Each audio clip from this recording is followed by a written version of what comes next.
기지에서 사드 발사대 6대가 반출됐습니다. 그곳엔 발사대 6개짜리 사드 1개 포대가 있는데 발사대가 모조리 반출된 겁니다.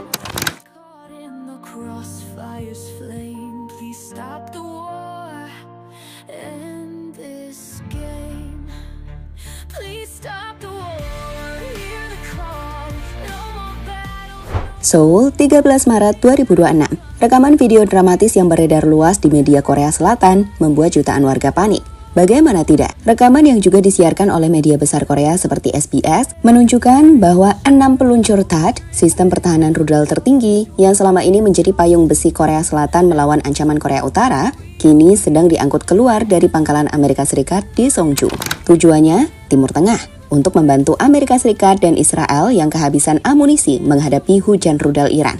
Warga Korsel pun langsung panik. Di media sosial lokal seperti Naver dan Kakao Talk, mereka mempertanyakan hal tersebut. Apalagi melihat baru-baru ini Kim Jong-un memamerkan kemampuan rudal-rudal balistiknya.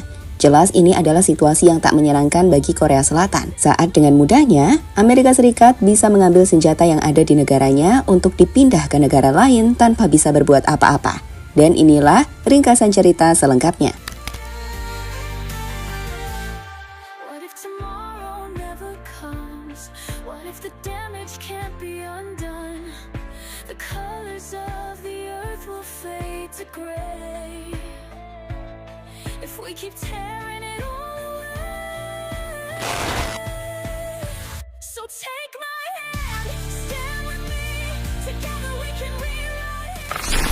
Semua berawal dari salah perhitungan besar Donald Trump. Di awal perang melawan Iran 28 Februari 2026, Trump dan Pentagon yakin bahwa mereka bisa mengalahkan Iran dengan mudah. Mereka meremehkan ketahanan Iran, di mana ternyata Iran menolak menyerah. Bahkan meski pemimpin mereka, Ayatollah Ali Khamenei, telah dieliminasi. Rudal-rudal balistik Iran terus meluncur tanpa henti. Iran menghancurkan radar, sistem pertahanan, dan juga base militer Amerika Serikat di Timur Tengah, di mana baru-baru ini varian Fatah 2 dan Shahab 3 dengan hulu ledak cluster munitions juga terus menghujani Israel. Dengan sistem pertahanan berlapis mereka mulai tak mampu untuk menghentikan serangan Iran. Lihatlah bagaimana rudal Iran ini tetap menghantam target, meski coba dihentikan sistem pertahanan Israel.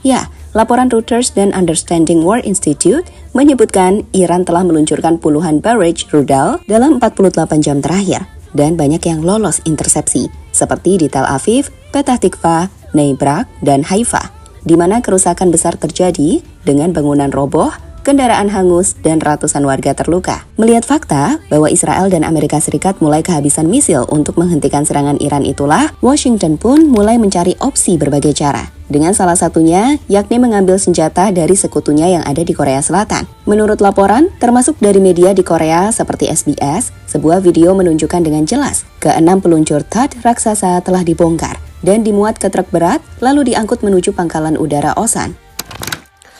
경북 성주 기지에 있는 주한미군 사드 발사대가 지난 3일 반출된 걸로 확인됐습니다. 저희가 확보한 영상을 보면 발사대 6대 전체가 기지 밖으로 나갔습니다. 미국에선 주한미군 사드의 일부가 중동으로 이동 중이라는 보도가 나왔습니다. 김태훈 국방전문 기자가 단독 취재했습니다. Jelas melihat penarikan THAAD atau Terminal High Altitude Area Defense dari Korea Selatan ke Timur Tengah, reaksi di Korea Selatan cukup campur aduk. Pasalnya, ada kekhawatiran serius dengan berkurangnya kekuatan pertahanan Korsel. Presiden Lee Jae-myung bahkan secara terbuka menyatakan oposisi atau ketidaksetujuan terhadap pemindahan ini, tapi mengakui keterbatasan Seoul dalam memaksakan kehendak karena aset militer tersebut milik Amerika Serikat.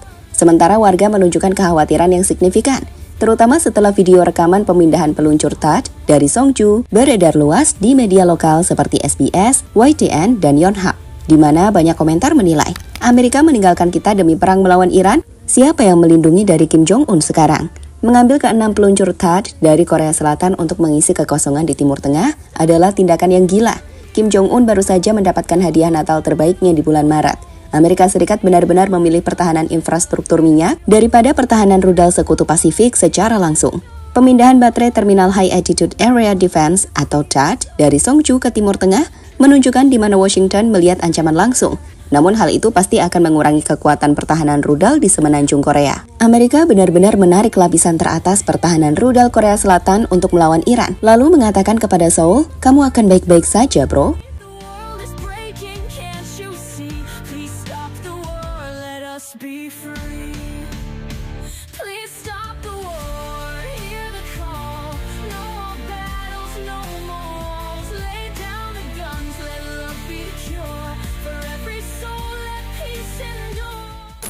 Kim Jong-un tes kemampuan rudal.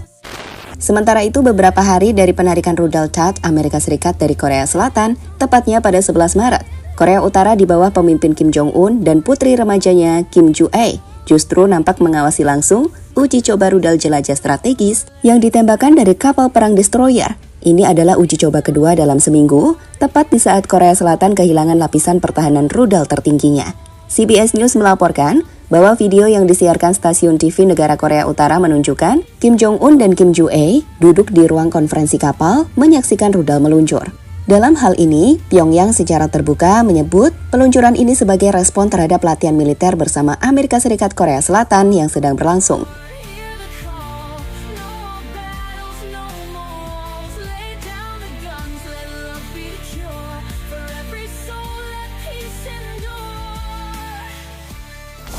Sementara itu, berkaitan dengan sistem pertahanan THAAD yang dipindah ke Timur Tengah oleh Amerika Serikat, analis militer Korea Selatan seperti Choi Gi-il mengatakan, ini hadiah terbaik bagi Pyongyang. Celah pertahanan tinggi hilang, dan Kim langsung memanfaatkan dengan uji rudal jelajah strategis yang sulit dicegat. Rudal jenis ini dirancang untuk terbang rendah, menghindari radar, dan bisa membawa hulu ledak nuklir, ancaman yang jauh lebih sulit diatasi tanpa THAAD.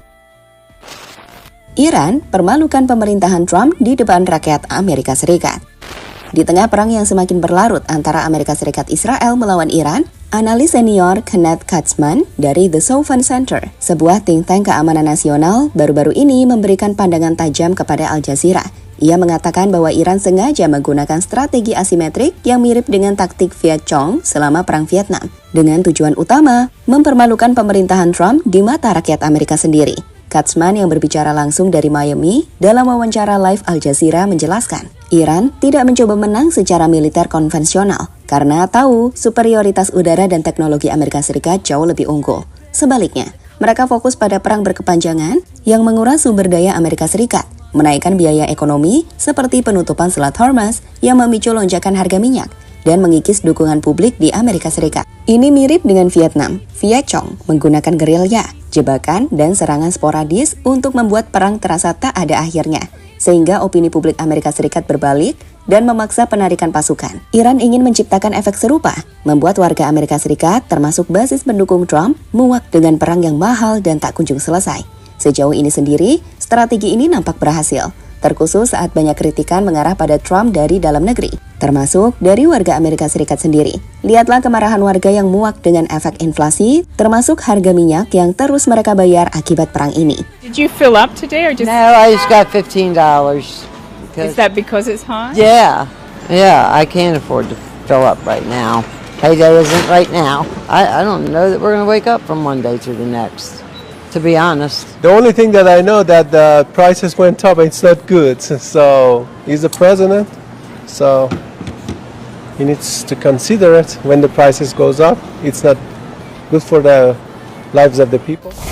Ya, saat ini sendiri Iran tak mengendorkan serangannya ke Israel sama sekali. Sebaliknya, mereka justru baru mulai menggunakan rudal-rudal canggihnya yang efeknya sangat besar. Lihatlah, kebakaran dilaporkan terjadi di sebuah gedung terkait intelijen di Tel Aviv, Israel. Rekaman dari lokasi kejadian menunjukkan kobaran api dan asap mengepul dari bangunan tersebut. Hello, 105 is Emilia. We just beat an engine company. If you guys could give us an engine company, that would be great.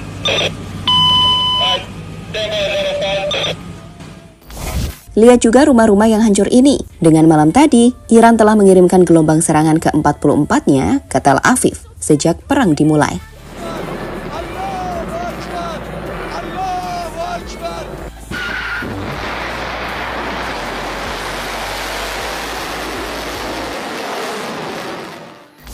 Ya, pada akhirnya, langkah darurat Donald Trump menarik sistem THAAD dari Korea Selatan demi menambah lubang pertahanan Israel dan Timur Tengah adalah sebuah perjudian geopolitik yang sangat berbahaya. Di satu sisi, Washington berusaha mencegah kehancuran total sekutu terdekatnya di Timur Tengah dari hujan rudal Iran. Namun di sisi lain, Amerika Serikat baru saja membuka pintu rumah Korea Selatan lebar-lebar bagi ancaman nuklir Kim Jong-un. Keputusan ini mengirimkan pesan yang mengkhawatirkan bagi sekutu-sekutu Amerika di seluruh dunia, bahwa dalam kondisi kritis, komitmen keamanan Amerika Serikat bisa ditarik kapan saja demi kepentingan prioritas yang berbeda. Strategi asimetris Iran pun mulai menampakkan hasilnya, tanpa harus menang dalam pertempuran udara. Teheran berhasil menguras stok amunisi Amerika Serikat, mengguncang ekonomi global melalui harga minyak, dan yang paling krusial, menciptakan keretakan di internal aliansi Amerika.